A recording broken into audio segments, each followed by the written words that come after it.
$18.9 million. जरा इस रकम के बारे में सोचिए।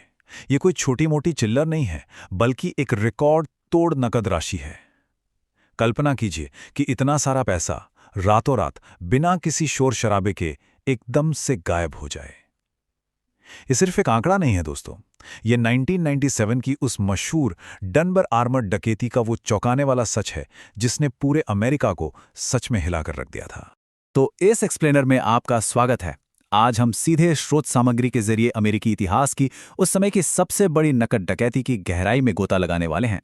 यहाँ हम सिर्फ ये नहीं देखेंगे कि पैसा कैसे गायब हुआ, बल्कि उस गजब की प्लानिंग, एकदम सटीक निष्पादन और अंततः उस एक छोटी सी मूर्खतापूर्ण गलती को समझेंगे जिसने इस परफेक्ट क्राइम की पूरी पोल खोलकर रख दी। अब सबसे बड़ा सवाल तो यही उठता है कि जब पुलिस 13 सितंबर 1997 की सुबह लॉस एंजल्स के माटेओ स्ट्रीट वाली डनबर आर्मर्ड फैसिलिटी में पहुंची, तो वहां कोई ताला नहीं टूटा था, कोई अलार्म भी नहीं बजा था और सबसे बड़ी बात, एक सिंगल गोली भी नहीं चली थी। फिर भी सबसे सुरक्षित मानी जाने वाली इस तिजोरी को पूरी तरह से साफ कर दिया गया था। तो आखिर एक बर्खास्त कर्मचारी ने यह सब किया कैसे? आइए शुरू करते हैं फेज 1 से द अल्टीमेट इनसाइड जॉब। देखिए, इस पूरी साजिश का जो मास्टरमाइंड था ना, एलन पेस तृतीय, उसके पास जानकारी का एक ऐसा खजाना था जो किसी और के पास हो ही नहीं सकता था। दिलचस्प बात यह है कि डकैती से ठीक एक दिन पहले ही उसे नौकरी से निकाला गया था। इस पूर्व सुरक्षा निरीक्षक ने क्या किया कि एक सुपरवाइजर की साइड डोर वाली चाबी की नकल बना ली। उसे सुरक्षा कैमरे के हर एक ब्लाइंड स्पॉट का पता था, मतलब वो जगह जहां कैमरे की नजर बिल्कुल नहीं जाती। गार्ड्स की शिफ्ट कब बदलती है, उनका लंच ब्रेक कब होता है, ये सब उसे एकदम जुबानी याद था। और सबसे अहम बात, वो अच्छे से जानता था कि शुक्रवार की रात को भारी मात्रा में नकदी की आवाजाही होती है, इसलिए मुख्य तिजोरी को खुला छोड़ दिया जाता है। उसने सच में सुरक्षा प्रणाली की हर कमजोरी को अपने सबसे बड़े हथियार में बदल लिया था। रिटायर हो चुके एफबीआई एजेंट केनेथ मैक्सवेल का एक बहुत ही सटीक कथन है। उनका कहना था कि एक बख्तरबंद गाड़ी की कंपनी को उसी के अपनी सुरक्षित तिजोरी के अंदर लूटना किसी आम लुटेरे के बस की बात नहीं है। और ये बिल्कुल सच है। इस लेवल की डकैती के लिए एक ऐसे तेज दिमाग की जरूरत थी जो सुरक्षा के हर एक पहलू को अंदर से बारीकी से जानता हो। ये एक ऐसा दुस्साहस था जिसने बड़े बड़े जांचकर्ताओं के भी पसीने छुड़ा दिए थे। आगे बढ़ते हैं फेज 2 पर, असेंबलिंग द क्रू। अब जाहिर सी बात है, लाखों डॉलर की नकदी का वजन बहुत ज्यादा होता है, तो एलन को एक भरोसेमंद टीम की जरूरत थी। लेकिन क्या उसने पेशेवर अपराधियों को चुना? बिल्कुल नहीं। इसके बजाय उसने कॉम्पटन से अपने 5 बचपन के दोस्तों को साथ लिया। और मजे की बात देखिए, इनमें से किसी का भी पहले का कोई क्रिमिनल रिकॉर्ड था ही नहीं। ये पूरी प्लानिंग इतने बेसिक लेवल पर की गई थी कि एलन ने पार्किंग लॉट की जमीन पर, जी हां, सड़क पर लिखने वाले चौक से इमारत का नक्शा बनाकर अपनी टीम को पूरी योजना समझाई थी। बिना किसी खून खराबे की करोड़पति बनने का ये वादा इतना पक्का था कि उसके दोस्त तुरंत राजी हो गए। अब आता है फेज 3, 30 फ्लॉलेस मिनट्स। 12 सितंबर 1997 की रात उनकी तेजी और सटीकता सच में देखने लायक थी। शाम के वक्त उन्होंने लॉन्ग बीच पर एक हाउस पार्टी में जाकर अपनी मौजूदगी दर्ज कराई ताकि एक सॉलिड एलिबाई बन जाए और उन पर कोई शक न करे। फिर रात 12:30 बजे वे उसी साइड डोर से फैसिलिटी में दाखिल हुए। रात 1 बजे, ठीक जब गार्ड्स लंच ब्रेक पर थे, उन्होंने बिना कोई गोली चलाए उन पर धावा बोल दिया और महज 30 मिनट के अंदर अंदर, यानी रात 11:30 बजे तक, वे एक यू-हॉल ट्रक में नकदी भरकर वहां से फरार भी हो गए।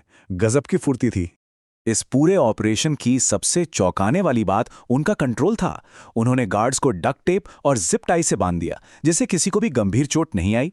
सबूत मिटाने के लिए क्या किया, उन्होंने सुरक्षा कैमरों के सभी वीसीआर टेप्स ही अपने कब्जे में ले लिए। उन्होंने बहुत ही चालाकी से जानबूझकर सिर्फ उन बैग्स को निशाना बनाया जिनमें 20, 50 और $100 के नॉन सीक्वेंशियल नोट थे, मतलब ऐसे नोट जिनके सीरियल नंबर लगातार नहीं होते, ताकि उन्हें ट्रैक करना लगभग नामुमकिन हो जाए। और इसके बाद उनका सबसे चतुराई भरा कदम क्या था, वो चुपचाप वापस उसी हाउस पार्टी में लौट गए जैसे कि कुछ हुआ ही ना हो। अब सोचिए, जब पुलिस अगली सुबह मौके पर पहुंची तो उन्हें वहां कोई फिंगरप्रिंट या कोई भी बड़ा सुराग नहीं मिला। लिटरली कुछ भी नहीं। ये एक तरह का घोस्ट ऑपरेशन था। पूरे क्राइम सीन पर केवल एक ही भौतिक सबूत यानी फिजिकल एविडेंस छूटा था, एक टूटा हुआ प्लास्टिक का टेल लाइट लेंस जो 14 फुट के यूहॉल ट्रक से मेल खाता था। बस, इसके अलावा एलएपीडी और एफबीआई के पास अपनी जांच शुरू करने के लिए कुछ था ही नहीं। लेकिन फिर आता है फेज 4, द फेटल मिस्टेक। डकैती के बाद पूरे 2 साल तक गहरी शांति छाई रही। लेकिन फिर सबसे अनुशासित अपराधियों का भी धैर्य आखिरकार जवाब दे ही गया। जरा इस बात पे गौर कीजिए। एक तरफ तो वो परफेक्ट क्राइम था, कैमरों से बचना, एक भी फिंगरप्रिंट न छोड़ना और बिना किसी खून खराबे के इतनी बड़ी डकैती करना। और दूसरी तरफ एक ऐसी मूर्खतापूर्ण गलती जिसने सब कुछ बर्बाद कर दिया। हुआ यूं कि मनी लॉन्ड्रिंग के दौरान एलन के एक साथी ने एक रियल एस्टेट ब्रोकर को जो कैश दिया ना, वो अभी भी डनबार आर्मर्ड के ओरिजिनल पेपर रैपर्स में बंधा हुआ था। जी हां, वही कागज की पट्टियां जिन पर कंपनी का नाम लिखा होता है। बस फिर क्या था, इस एक गलती ने डोमिनोज की तरह पूरी टीम को गिरा कर रख दिया। ब्रोकर को शक हुआ और उसने तुरंत पुलिस को उन डेनवर रैपर्स की जानकारी दे दी। इसके बाद जांचकर्ताओं ने कड़ी से कड़ी जोड़ी और पता लगाया कि यूजिन लेमर हिल नाम के एक व्यक्ति ने ही डकैती के समय वो ईएल स्मिथ वाला यू-हॉल ट्रक किराए पर लिया था। हिल को तुरंत गिरफ्तार कर लिया गया और उसने टूटकर अपना जुर्म कबूल कर लिया। साथ ही पूरी टीम का नाम भी उगल दिया और देखते ही देखते पूरा गिरोह और उनके वो साथी जो मनी लॉन्ड्रिंग में मदद कर रहे थे, पुलिस की गिरफ्त में आ गए। खेल खत्म। और अब हम पहुंचते हैं आखिरी हिस्से पर, फेज 5, द मिसिंग मिलियंस। देखिए, अपराधी तो पकड़े गए, लेकिन एक बहुत बड़ा सवाल आज भी सबको परेशान कर रहा है। चोरी हुए उस 18.9 मिलियन डॉलर में से अधिकारी केवल 5 मिलियन डॉलर ही बरामद कर पाए, तो बाकी के 13.9 मिलियन डॉलर कहाँ गए?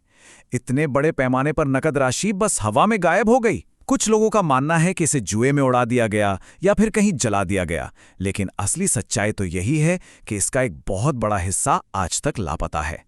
खैर, इस भारी दुस्साहस की कानूनी कीमत भी बहुत भारी ही पड़ी। मास्टरमाइंड एलन पेस तृतीय को 24 साल की लंबी सजा सुनाई गई। हालांकि वो अपनी सजा काटकर 2020 में जेल से रिहा हो चुका है। उसके हथियारबंद साथी एरिक डैमन बॉयड को 17.5 साल मिले, जबकि बाकी साथियों को 8 से 10 साल की सजा हुई।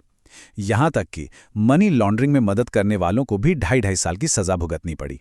न्याय तो हो गया, लेकिन इस पूरी कहानी का सबसे बड़ा रहस्य अभी भी बाकी है। आज वो 13.9 मिलियन डॉलर कहाँ छिपे हैं? क्या वे किसी गुप्त ऑफशोर अकाउंट में पड़े हैं या फिर कहीं जमीन के नीचे दबे हुए हैं? एलन पेस अब आजाद है, लेकिन वो पैसा, वो अभी भी लापता है। ये पूरी घटना हमें दिखाती है कि एक सुलझावा अपराध भी अपने पीछे कितने गहरे और अनसुलझे रहस्य छोड़ सकता है। तो ये सच में सोचने पर मजबूर कर देता है ना?